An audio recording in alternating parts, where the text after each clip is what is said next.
Cuando hablamos de comercio exterior, hablamos de un manejo de una gran cantidad de información que va cambiando día a día. Sin embargo, una de las bases principales de esta práctica es la clasificación arancelaria de las mercancías. Soy el ingeniero Enrique Herón Jiménez Ramírez y voy a tener el gusto de acompañarlos durante el trayecto de este diplomado en línea sobre clasificación arancelaria. Soy un apasionado del comercio exterior. Trabajé toda mi vida con la clasificación arancelaria y desde sus inicios en la implementación del sistema armonizado de designación y codificación de mercancías, como representante de México y coordinando los trabajos de adaptación al español para Latinoamérica, España y Portugal. En el diplomado en línea en clasificación arancelaria del CUEG Baja California y Trade and Law College, podrás adquirir las herramientas y conocimientos necesarios para poder realizar correctamente la clasificación arancelaria de cualquier tipo de mercancías, además de los aspectos jurídicos de cada una de las secciones y de los capítulos y el análisis de los textos legales. Finalmente, mediante casos prácticos, vamos a llegar a la correcta clasificación arancelaria. Este diplomado está dirigido al personal de agencias aduanales, de importadores, de exportadores, clasificadores, consultores, estudiantes de comercio exterior y carreras afines, así como trabajadores del sector público. No pierdas la oportunidad de cursar este diplomado con la experiencia y calidad académica que el CUEG Baja California y Trade and Law College tienen para ti. Los esperamos. Aquí nos vemos, amigos.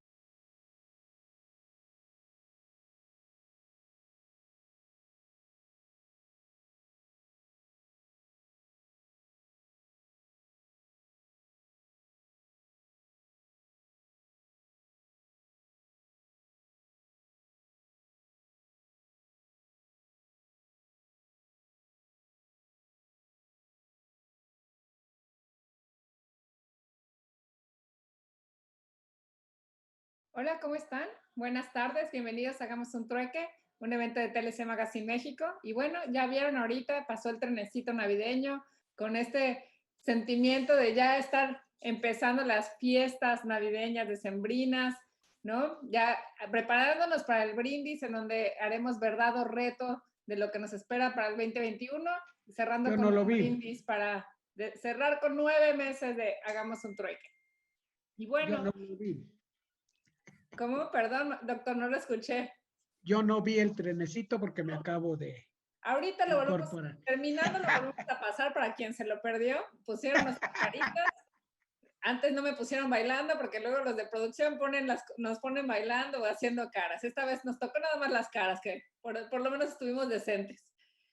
Y bueno, el tema del día de hoy me parece muy interesante. Sin duda, todo cambio representa una oportunidad. Así que el día de hoy el tema y el trueque es oportunidades del TEMEC con la nueva administración de Estados Unidos.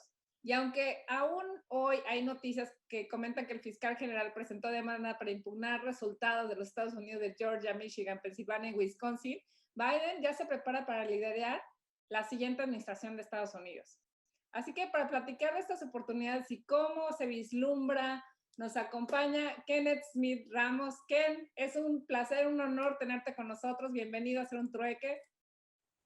Muchísimas gracias, Daniel. Antes que nada, gracias a TLC Magazine y al equipo de Hagamos un Trueque por la invitación para estar con ustedes y platicar un poquito acerca de lo que significan estos cambios en Estados Unidos, qué pasa con la economía de América del Norte y hacia dónde vamos con el TEMEC. Excelente. La verdad es que es un tema que sin duda tenemos que estar preparados, pero también entender cómo podemos aprovechar estas oportunidades. Y antes de darte la palabra, me gustaría presentar tu semblanza, si me lo permites. Ken Smith Ramos es socio de Agon, es especialista en comercio internacional y asesor sobre aspectos relacionados con la implementación a los diversos tratados de libre comercio, de los cuales México es parte. En particular, se enfoca en apoyar a clientes para identificar oportunidades de exportación, importación e inversión extranjera directa que ofrecen los tratados de libre comercio de nueva generación, como el CPTPP, Telecuem y el Tratado México, Estados Unidos y Canadá, TEMEC. Ken Smith cuenta con una larga trayectoria en el gobierno de México con amplia experiencia en negociaciones comerciales internacionales. Ha sido parte del equipo de negociaciones de México de distintas instituciones gubernamentales e inició su carrera como parte del equipo que negoció el Tratado de Libre Comercio de América del Norte, Telecán. Recientemente fungió como jefe de la negociación técnica de México para la modernización del Tratado de Libre Comercio de América del Norte, Telecán, como representante de la Secretaría de Economía de la Embajada de México en Washington, D.C. de 2013 a 2017, lideró los esfuerzos para promover y defender los intereses comerciales en México y en Estados Unidos y fungió como enlace de la Secretaría de Economía como representante de los sectores público, académico, privado de Estados Unidos. Su experiencia negociadora se ha consolidado a través de casi 3 décadas en el servicio público como Zagarpa, COFECO, director general de América del Norte en la Secretaría de Economía, en donde operó como coordinador del Telecán para México. Smith Ramos recibió su licenciatura en Relaciones Internacionales y Economía por la Universidad de Georgetown y su maestría en Economía Internacional por la Universidad de Johns Hopkins School of Advanced International Studies.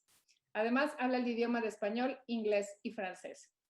Así que, Ken, pues es un honor tenerte aquí. ¿Quién mejor que nos platiques estas oportunidades que tú? Bienvenido a Hacer un Trueque. Muchísimas gracias, Daniela. Y si me permiten, voy a compartir mi pantalla para presentar algunas láminas que nos pueden ayudar a la discusión. Y en ese sentido, lo que quisiera hacer es empezar primero. Permítame un segundo. Ya vemos tu pantalla, solamente habría que ponerlo como presentación. Ya la ven, ¿verdad? Excelente. Perfecto. Ya la vemos muy bien. Muchísimas gracias. Lo que quisiera hacer para iniciar es, sobre todo, explicar rápidamente qué es lo que tenemos en el TEMEC, cuál es la relevancia del TEMEC versus el Telecán, cuáles son los elementos que vemos como grandes oportunidades de aquí para adelante y los sectores que pueden beneficiarse de este acuerdo. Asimismo, no podemos ignorar que el TEMEC está entrando en vigor en una situación muy particular a nivel mundial, tanto por la crisis del COVID que estamos presenciando en todos los países del mundo, pero también la crisis económica que en gran parte se debe justamente a esta pandemia. Y eso afecta, por supuesto, el impacto del TEMEC y sobre todo lo que voy a argumentar, su importancia como un instrumento importante para salir adelante de la crisis en el futuro. Entonces, quisiera empezar por lo básico, básicamente, ¿qué es lo que se buscaba lograr en el tratado? Ustedes saben que a diferencia de la negociación del Telecán originalmente, hace ya más de 25 años, en esta ocasión, el socio comercial más grande, Estados Unidos, llegaba a la mesa con la premisa de que en 25 años del Telecán se le había hecho un daño muy fuerte a la economía estadounidense, lo cual no había evidencia al respecto. Toda la evidencia empírica muestra que los 3 países se han beneficiado de los flujos de comercio e de inversión a lo largo de la vida del Telecán, pero esa era la premisa política de Estados Unidos. Había un daño que resarcir, o si no, Estados Unidos se salía del tratado. Y México llegó a la mesa con estos 4 principios básicos que se le propusieron al Senado de la República en México justo antes de iniciar la negociación y que versaban sobre los siguientes temas. El primer pilar tiene que ver con fortalecer la competitividad regional, es decir, no tener retrocesos en el tratado, no cerrar aspectos que ya se habían logrado abrir a través del Telecán o crear barreras técnicas al comercio. El segundo gran punto era justamente modernizar el acuerdo, actualizarlo, porque a pesar de su éxito, es un acuerdo de 25 años de edad que necesitaba actualizarse con disciplinas fundamentales para la economía moderna. El tercer gran pilar aquí también tiene que ver con hacer del comercio un instrumento más incluyente y más responsable.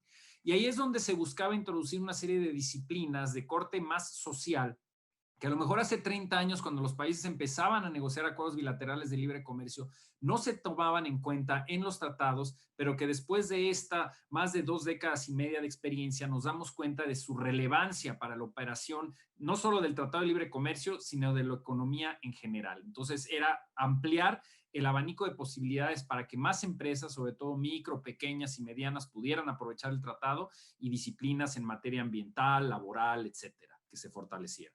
Y el cuarto pilar era proveer de certidumbre a los exportadores e inversionistas de la región, es decir, establecer un entorno positivo y transparente de competencia libre al interior de América del Norte y sobre todo con mecanismos de solución de disputas que en caso de cualquier violación al tratado permitieran regresar al esquema de libre comercio que se plasma en el acuerdo. Entonces, estos eran los 4 grandes rubros, pilares básicos que buscaba México en la negociación y que se lograron, y se lograron de la siguiente manera. Hay 3 grandes áreas que yo divido aquí en términos de entender qué es lo que se logró en el acuerdo. Y el primero de ellos es que logramos modernizar el tratado. Es decir, se añaden 12 capítulos, pasamos de tener 22 capítulos en el Telecan a 34 capítulos en el TEMEC, donde se añaden una serie de disciplinas que no existían, muchas de ellas en el tratado original, y muchas de ellas ni siquiera existían a nivel mundial, como es el caso del comercio digital y toda la revolución en materia de tecnologías de la información que se ha dado en el mundo en los últimos 25 años. Todo eso no existía cuando el Telecan se negoció y por lo tanto necesitábamos actualizar nuestro tratado. Entonces se introducen medidas para fortalecer y favorecer el comercio digital, facilitarlo, reconocer la necesidad de un ambiente de competencia abierta en telecomunicaciones, se introducen medidas de anticorrupción, compromisos internacionales para fortalecer los esfuerzos domésticos de los países miembros del TEMEC y sobre todo en México para combatir la corrupción, un capítulo específico en materia de cómo promover la competitividad y también un capítulo sobre cómo ayudar a las pequeñas y medianas empresas, también a las micro, a aprovechar las ventajas no solo del TEMEC, sino de la gran red de tratados que tenemos. Esta no es una lista integral, ya mencionaba que son 12 capítulos, pero les da una idea del avance que se tuvo en materia de modernizar el tratado. Eso era algo que era fundamental. El segundo gran rubro, y esto es muy importante, es el haber logrado eliminar propuestas que a todas luces eran inaceptables tanto para México como Canadá y que hubieran dañado la integridad de nuestro acuerdo de libre comercio. Es muy importante en cualquier tratado darnos cuenta de lo que quedó plasmado en el acuerdo, lo que quedó redactado, pero también lo que quedó eliminado, es decir, lo que se propuso y que al final de cuentas se quitó de la mesa.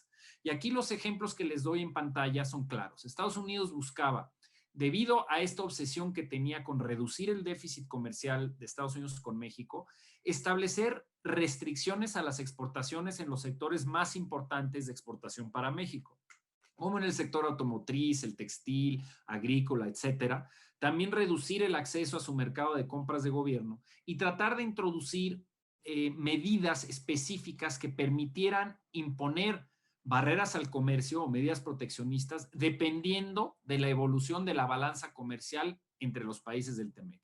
Es decir, aceptar que Estados Unidos pudiera imponer restricciones cuantitativas a nuestras exportaciones si el déficit crecía.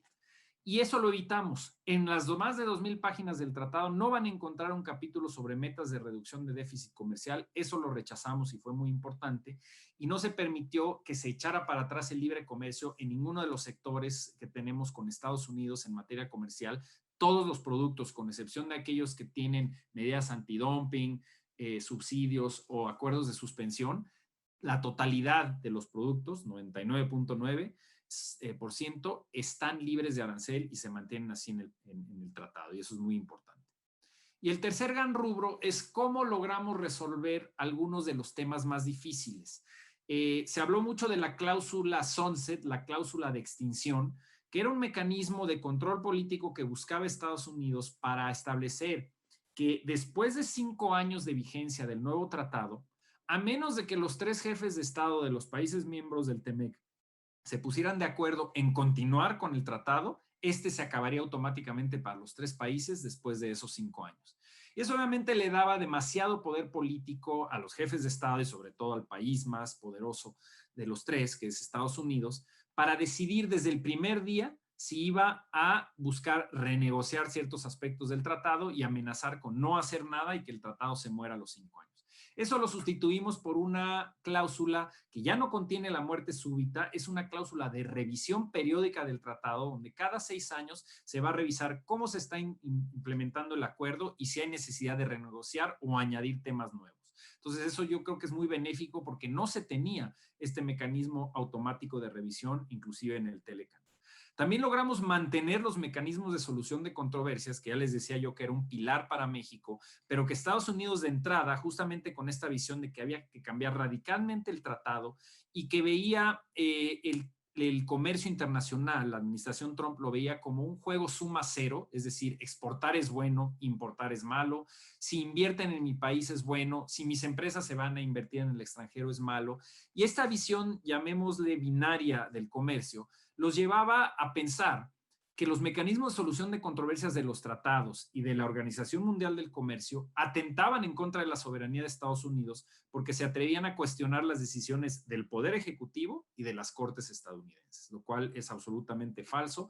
No hay ninguna prueba de que estos mecanismos en los tratados de libre comercio, en particular en el TLCAN, hayan actuado de manera discriminatoria en contra de cualquiera de los 3 países en los 25 años de vigencia. Pero esta era la posición de Estados Unidos. Logramos, a través de la negociación y del cabildeo de nuestro sector privado con el sector privado estadounidense, lograr generar suficiente presión para que Estados Unidos se diera cuenta de la importancia de tener mecanismos de solución de controversias que garanticen que lo que se negocia se va a implementar. Y eso también lo logramos. Y un tema muy importante y donde me voy a detener en algunos minutos fue en la negociación del sector automotriz, donde Estados Unidos quería hacer las reglas de origen tan estrictas e imponer costos tan altos para que en su visión se lograra atraer más inversión, se lograra forzar más inversión en Estados Unidos y ya no tanto en México y en Canadá. Y desde un inicio en la negociación les explicamos que lo único que iba a causar, si ponías los costos, más bien si elevabas los costos a través de requisitos demasiado onerosos, como reglas de origen, ibas a causar una desinversión en el sector. Es decir, el sector automotriz en América del Norte se hubiera ido a China, Tailandia, Europa del Este, porque los costos hubieran sido demasiado caros en la región. Logramos una negociación balanceada, que les voy a explicar en algún detalle a continuación, y este es uno de esos sectores para el futuro, viendo al 2021, que son fundamentales, justamente porque hubo cambios importantes y va a ser muy interesante ver cómo se va implementando el acuerdo y los beneficios que puede traer para la región, pero también los obstáculos gubernamentales que se pudieran generar. Entonces, entrando un poquito en detalle, habiendo visto la generalidad, digamos, de los beneficios que puede brindar el TEMEC y cómo es diferente del TLCAN, entremos en este caso a ver el sector automotriz y las reglas de origen, cómo cambiaron. Se hicieron más estrictos los requisitos, pasas de un valor de contenido regional de 62.5 a 75% del valor del contenido tiene que ser de la región, el contenido del vehículo para calificar para la preferencia arancelaria, es decir, para pagar 0 arancel, pero hay requisitos adicionales que se incorporan. Y se incorporan porque, como en toda negociación, se dan concesiones, pero a cambio de eliminar cosas de la mesa que resultaban totalmente inaceptables. Y esas cosas que resultaban inaceptables que había puesto Estados Unidos sobre la mesa es llegar a un contenido regional de 90% a nivel regional. Forzar que el 50% del vehículo fuera producido en Estados Unidos exclusivamente. Y también un tercer punto que impulsaban era imponer los salarios en el sector automotriz en México a través del Tratado de Libre Comercio, lo cual es completamente improcedente.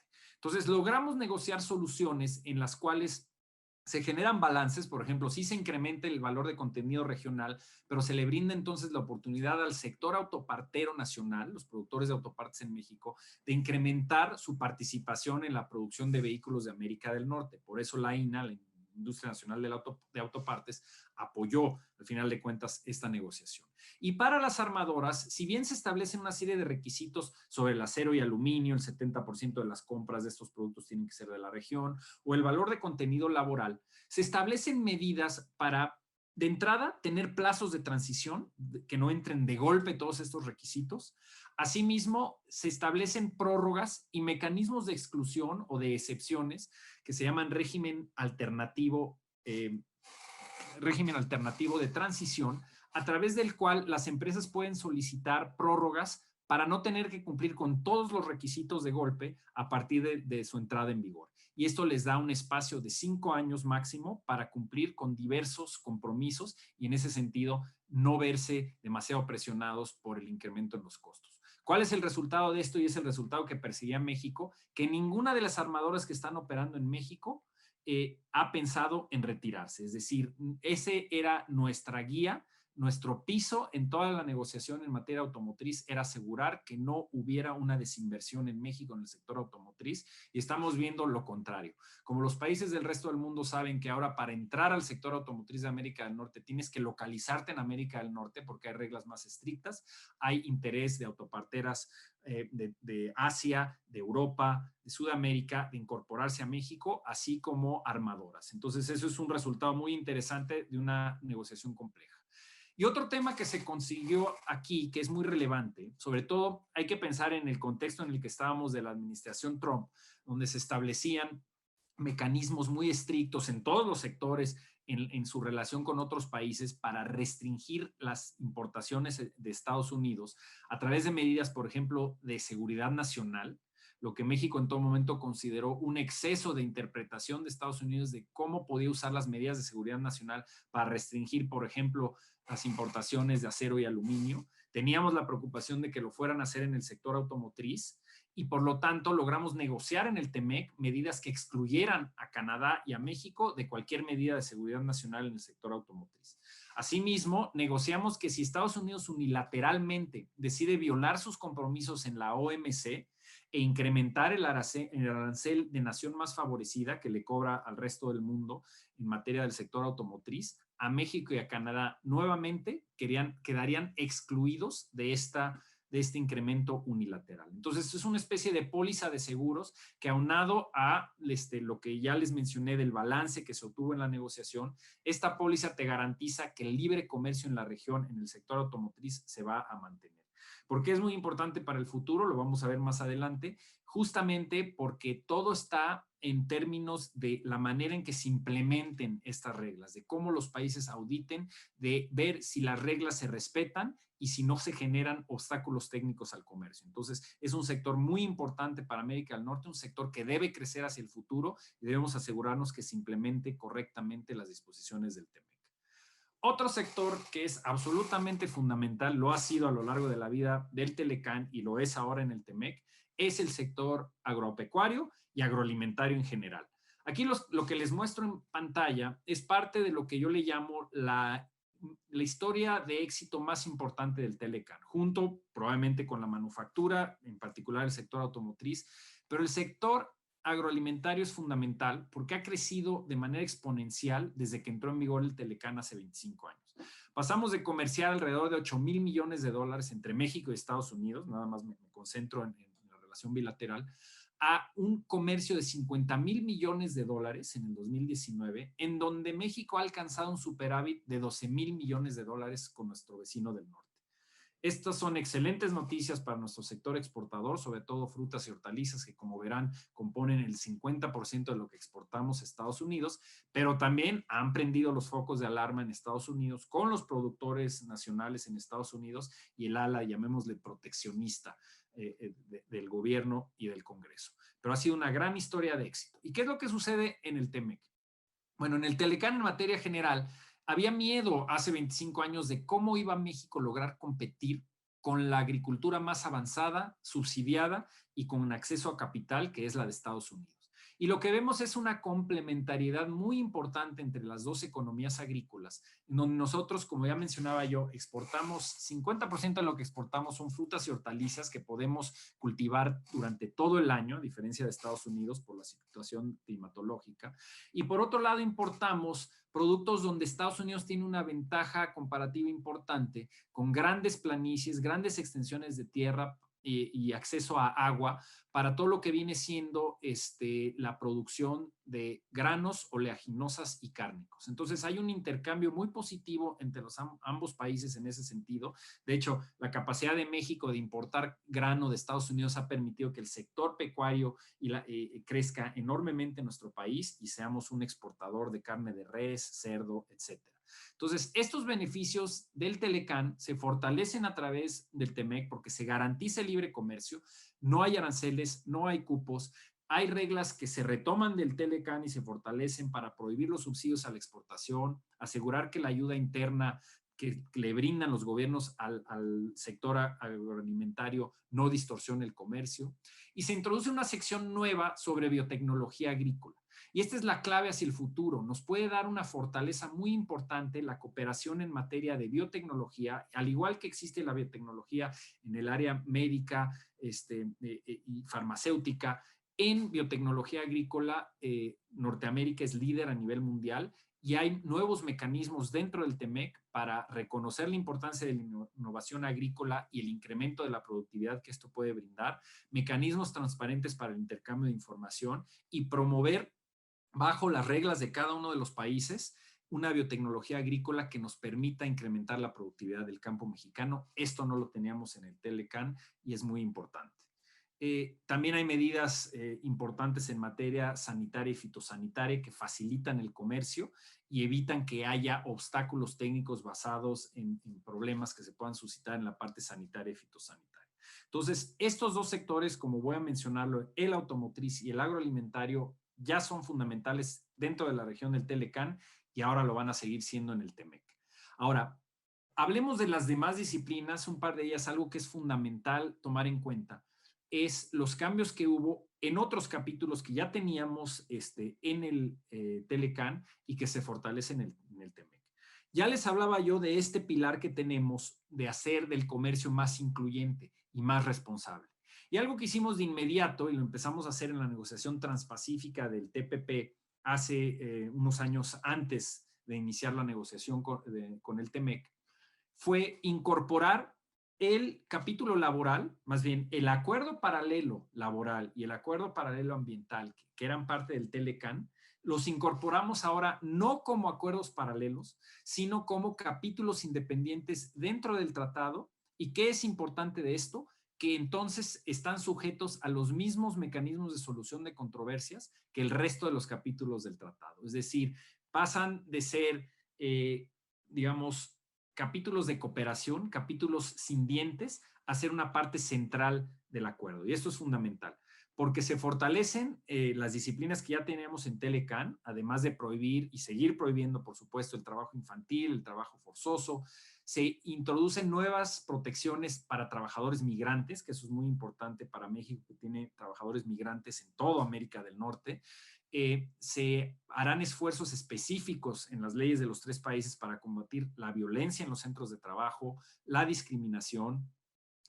Se añade un capítulo muy importante, un anexo dentro del capítulo laboral en materia de promoción de la libertad sindical, es decir, la libertad de entablar negociaciones colectivas de trabajo, que los trabajadores conozcan los contratos colectivos, que haya transparencia en la elección de los líderes sindicales y una modificación en el esquema nacional de la resolución de disputas laborales. Y todo esto refleja lo que se hizo recientemente en nuestra reforma laboral. Entonces, esto es muy relevante para los trabajadores, para fortalecer su capacidad de negociación con las compañías, pero también del punto de vista de las empresas, de entender en qué consisten estos nuevos requisitos en el TEMEC, cómo se relacionan con la ley mexicana y la reforma laboral, y saber que tienen que cuidar, hacer un checklist de cómo están parados en términos de su cumplimiento de todos estos requisitos para que no vayan a tener un problema en términos de paneles arbitrales que pudieran afectar su capacidad de exportar libre de arancel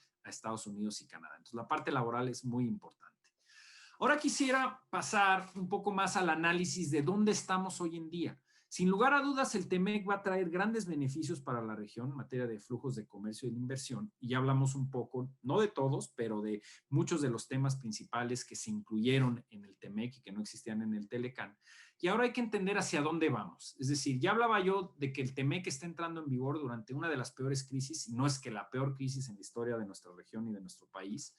Y asimismo, la pandemia genera un entorno de incertidumbre a nivel mundial, que lo que ha sucedido, como es la regla casi en todas las crisis a nivel mundial, se empiezan a dar presiones proteccionistas en diversos países. Es decir, ante la crisis económica se comete un error que es empezar a verse al ombligo, pensar que hay más riesgo que beneficio en las relaciones internacionales, y muchos países empiezan a cerrarse.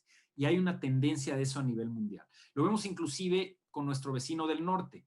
A pesar de haber participado obviamente en la construcción del TEMEC, varios de los asesores del presidente Trump en la Casa Blanca, en USTR, el propio representante comercial, ven en el COVID una amenaza en el sentido de enviar la señal de que Estados Unidos ya no puede confiar en las cadenas globales de valor y tiene que tratar de ser autosuficiente. Esto desde un punto de vista económico es falso, es imposible, pero es lo que Peter Navarro, el asesor de materia de comercio internacional, le ha venido repitiendo al presidente Trump en los últimos meses. Y el propio embajador Lighthizer, el representante comercial de Estados Unidos, habla que una de las lecciones del COVID es que las empresas estadounidenses ya no deben salir de Estados Unidos. Y declara que la era del offshoring, es decir, de la inversión en otros países, ha terminado. Pero la realidad es otra. ¿Qué estamos viendo a nivel mundial? Las empresas están viendo un nuevo componente en su ecuación de riesgo a nivel mundial, que es la pandemia. Hace un año no pensaban en la pandemia cuando distribuían su cadena de valor en diversos países del mundo. Hoy en día sí tienen que considerar la posibilidad de que un rebrote de COVID, como se está dando ahora en el invierno, o una nueva pandemia pueda paralizar el aparato productivo. Entonces hay una tendencia de las empresas en Norteamérica y en otras partes del mundo también de acercar las cadenas productivas, acercarlas a casa. Este fenómeno conocido como nearshoring puede ser muy benéfico para México, porque puede hacer que de este regreso de empresas que se fueron a Asia, que se fueron a Europa o a otras regiones, al regresar a América del Norte puedan regresar a México, porque seguimos siendo el país más atractivo de los tres para invertir. Voy a hablar en unos minutos de qué tenemos que hacer desde el punto de vista de política doméstica para seguir siendo atractivos a la inversión. Pero en principio México se puede beneficiar de este fenómeno de nearshoring. Lo que tenemos que hacer es trabajar con la administración entrante en Estados Unidos para convencerlos de que invertir en México es nearshoring. No significa perder a sus empresas, al contrario, estas empresas estadounidenses o canadienses cuando invierten en México, producen y exportan al mundo, 40% del valor de esas exportaciones proviene directamente de Estados Unidos. Entonces, los tres países se benefician de esta inversión al interior de América del Norte. Y México es parte de este perímetro de producción que cuando los tres países producen bienes de manera conjunta, reducen costos, incrementan la calidad y compiten con éxito con el resto del mundo. Y este es el mensaje que debe llevar México a la nueva administración en Estados Unidos. Ahora, del punto de vista, ya profundizando un poquito sobre los sectores que podemos esperar a partir del 2021 y esperemos más adelante, que se beneficien de este nuevo esquema comercial de América del Norte, pongo tres rubros, tres círculos rojos que ven ustedes aquí. El primero tiene que ver con aquellos sectores de manufactura que ya eran importantes gracias al al Telecán, y que van a seguirlo siendo gracias al TEMEC. Hablaba yo ya del sector automotriz y estas nuevas reglas de origen que hacen más atractivo el invertir en México, Canadá o Estados Unidos para producir bienes del sector automotriz, porque ya no va a ser tan fácil cumplir con la regla de origen simplemente exportando componentes de China o de Europa hacia México, Estados Unidos y Canadá. Es decir, para aprovechar el mercado automotriz tienes que estar en América del Norte y eso va a generar oportunidades para el sector automotriz en lo particular. Pero para todos, incluyendo el sector automotriz, para todo el sector manufacturero, aeroespacial, maquinaria, equipo, eléctrico, electrodoméstico, muchas de las disciplinas del TEMEC en términos de facilitación del comercio los van a beneficiar. Estas empresas que tienen enorme cantidad de operaciones comerciales todos los días que cruzan la frontera se van a beneficiar de los mecanismos de facilitación del comercio, la reducción, digamos, del papeleo y la burocracia en frontera, aprovechando las tecnologías de la información y en ese sentido reduciendo el tiempo de cruce fronterizo va a tener un impacto importante en esos sectores que ya eran grandes exportadores. Paso al segundo rubro, que es, digamos, el de alta tecnología, donde hay enormes oportunidades que brinda el TEMEC. Porque lo que nos da la oportunidad del TEMEC no es eliminar aranceles, eso ya lo teníamos.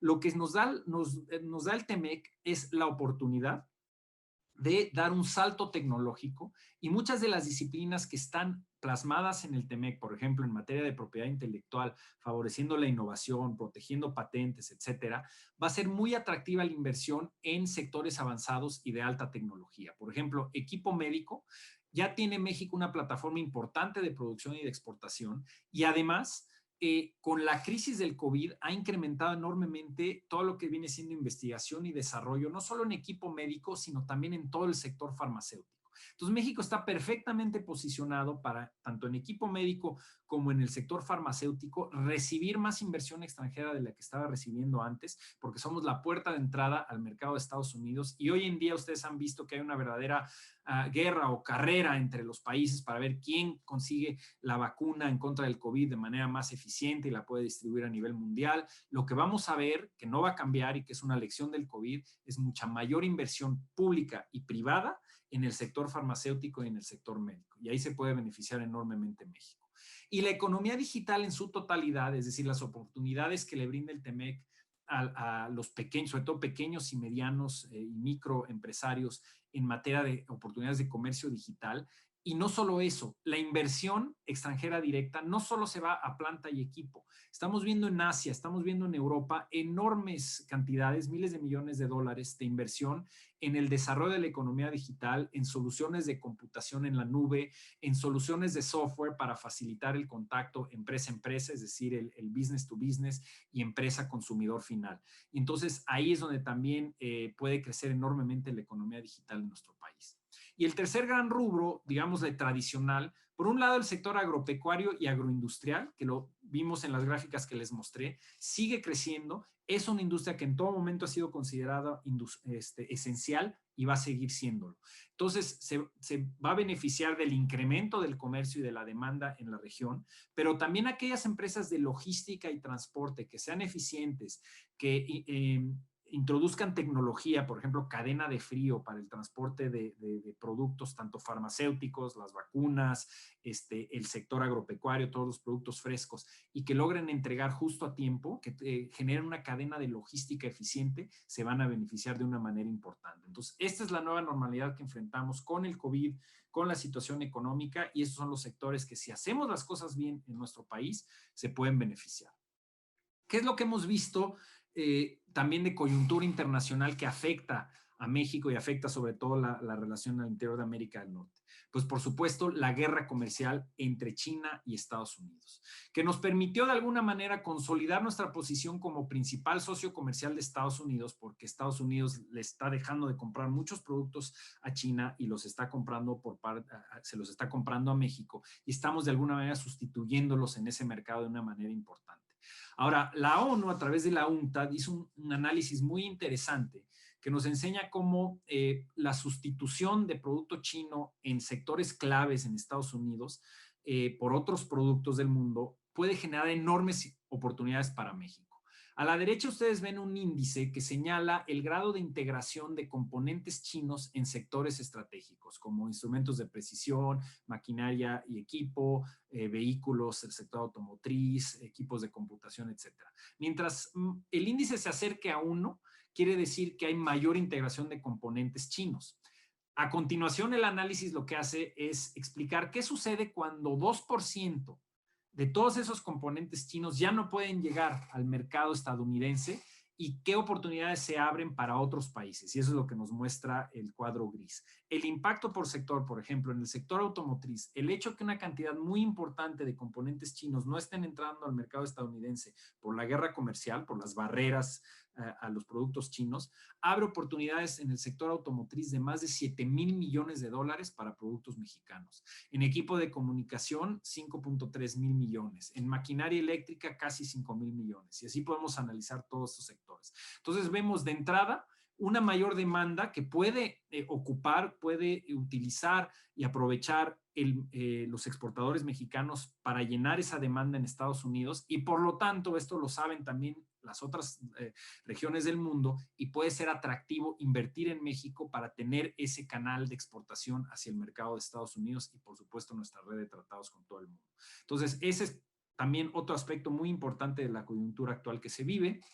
Ya acercándonos un poco hacia el final de la plática y tratando de dejar suficiente espacio para preguntas y respuestas, en nuestro despacho en Agon desarrollamos una guía de cumplimiento del TEMEC.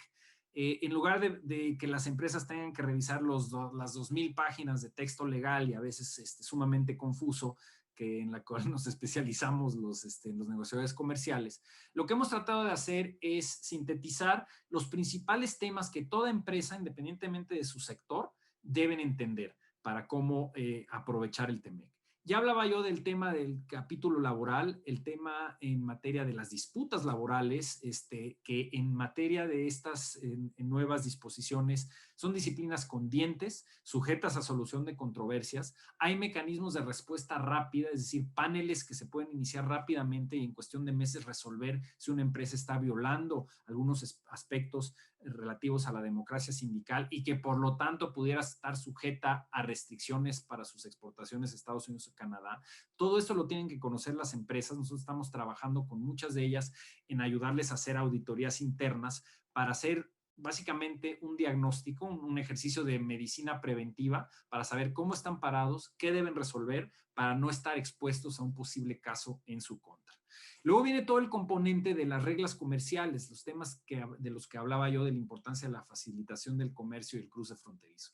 De entrada, cada sector, cada empresa debe conocer sus reglas de origen, si hubo cambios, cómo se van a implementar, cómo se van a auditar y a garantizar que se esté cumpliendo con las reglas de origen. Eso se plasma en las reglamentaciones uniformes que se publicaron un mes antes de la entrada en vigor del tratado. Entonces hay que conocer todo ese entorno y también conocer cuáles son los procedimientos simplificados y de facilitación comercial y los cambios en los procedimientos aduaneros, que de implementarlos correctamente, las empresas pueden reducir sus costos enormemente al momento de llevar a cabo sus operaciones comerciales.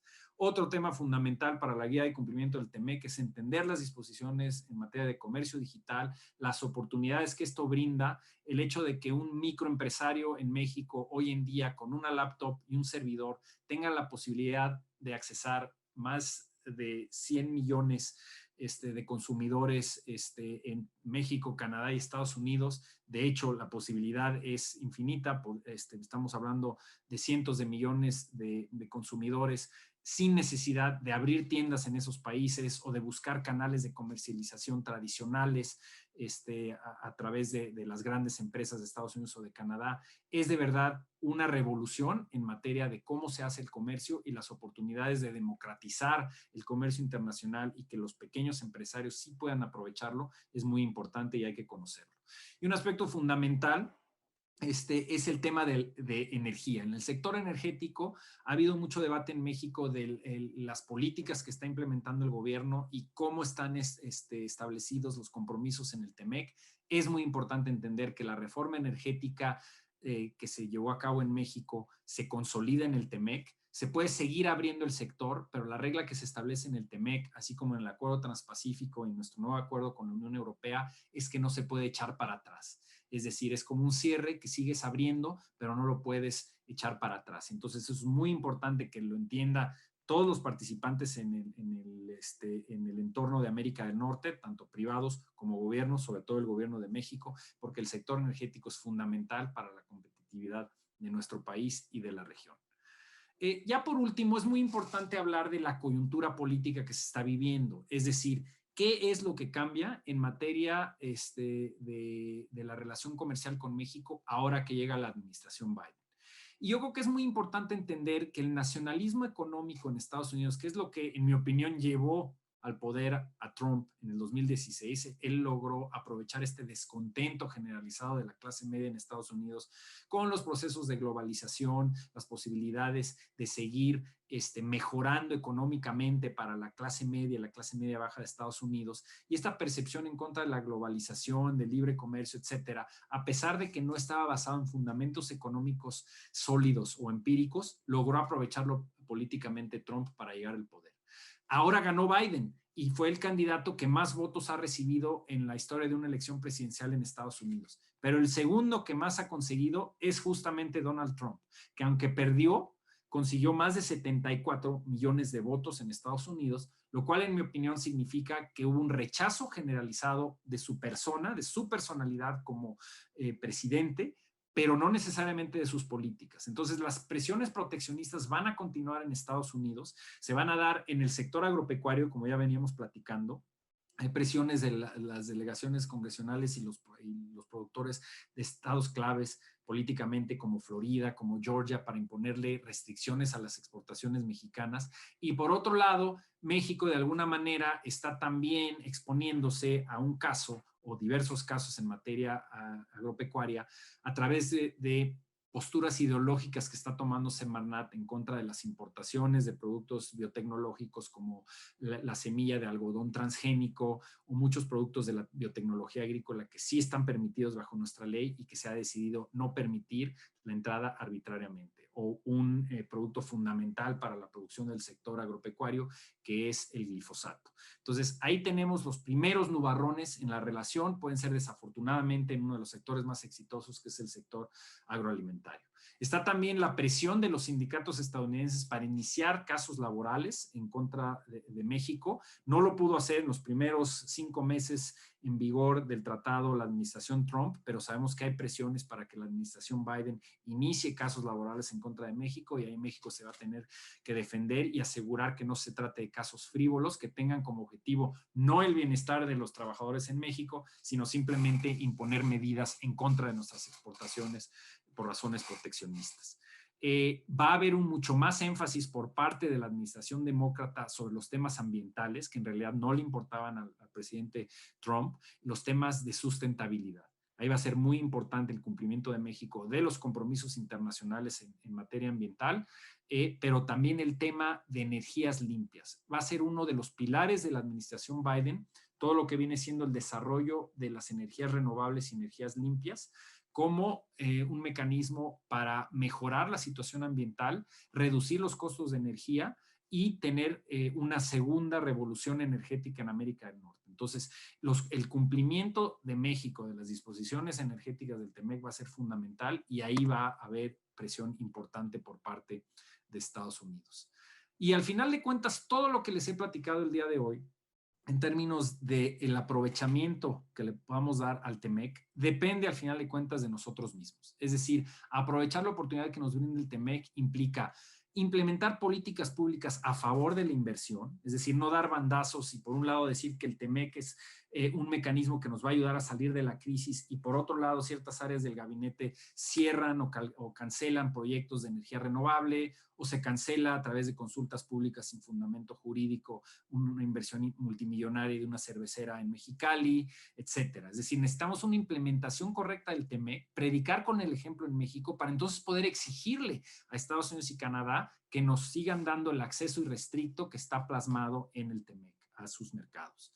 Y por otro lado, un aspecto fundamental es fortalecer la cooperación del gobierno y del sector productivo que se fue perdiendo en la primavera con la crisis del COVID, el cierre de las industrias y la diferencia entre el enfoque del gobierno de cómo generar paquetes de apoyo para el sector privado de México y el sector productivo pidiendo que México hiciera lo mismo que hicieron en países como Brasil y Perú, que es dedicarle casi 10% del Producto Interno Bruto al rescate del empleo, sobre todo en pymes. Y eso no ha sucedido en México. Esa cooperación gobierno-sector productivo tiene que darse y esperemos que en esta segunda fase del COVID aprendamos de las lecciones de lo que se dejó de hacer o se hizo mal en la primavera. Por último, México tiene un papel importante en el mundo. ¿Y qué debemos hacer? Ya hablábamos de la implementación correcta del TEMEC, tanto en México como asegurar que nuestros socios comerciales de América del Norte cumplan, pero también aprovechar la red de tratados que tenemos. 12 tratados con 46 países, aprovechar el Acuerdo Transpacífico, concluir el proceso de modernización del tratado con la Unión Europea y aprovechar la Alianza del Pacífico. Si hacemos las cosas bien en México, podemos alcanzar esos niveles que han pronosticado con anterioridad el Banco Mundial y el Fondo Monetario de que para el año 2050 México podría ser una de las 7 economías más grandes del mundo. Pero esto no va a suceder de manera automática. Tenemos que hacer la tarea, tenemos que seguir presentándonos hacia el resto del mundo como un país abierto a la inversión, un país transparente y un país que cumple con sus compromisos internacionales. Con esto los dejo, les agradezco muchísimo y podemos pasar a la sesión de preguntas. Muchísimas gracias. Ken, no me queda en verdad más que agradecerte, no nada más por este trueque de hoy, por la plática extraordinaria, sino también por toda la labor que hiciste por nuestro país. La verdad es que de corazón te lo agradecemos, te admiramos y no me queda más que darte un reconocimiento virtual en donde dice TLC Magazine México y hagamos un trueque, otorga el presente reconocimiento al maestro Kenneth Smith Ramos por hacer un trueque en la plática virtual con el tema Oportunidades del TEMEC con la nueva administración de Estados Unidos el día 8 de diciembre del 2020. Que nos quedaron algunas preguntas, te las voy a mandar para que nos ayudes a contestarlas. Por supuesto, con muchísimo gusto, Daniela. La verdad, muchísimas gracias por la invitación y cuando gusten volvemos a platicar de este o cualquier otro tema.